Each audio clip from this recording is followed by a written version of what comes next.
Teddy Tony, they go guess after guess. Womato Shambura, fresh after fresh. Everyone listen to this.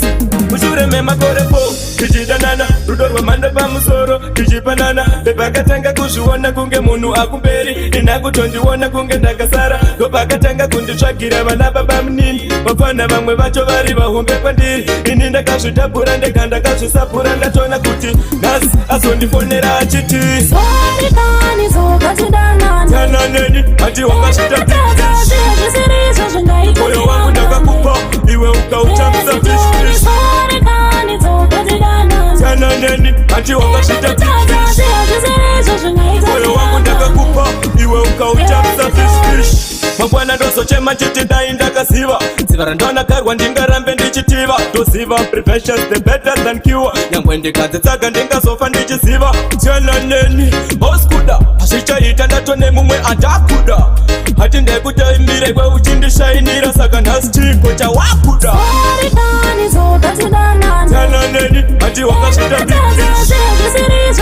moyo wangu ndakakupa iwe ukautamisa fishfish tananeni hati wakasvita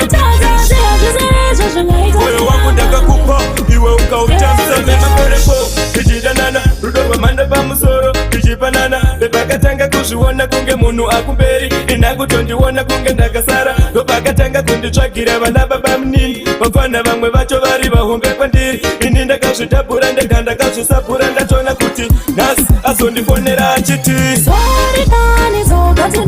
tananeni hati wakasvita moyo wangu ndakakupa iwe ukautamisa fishfish tananeni hati wakasvita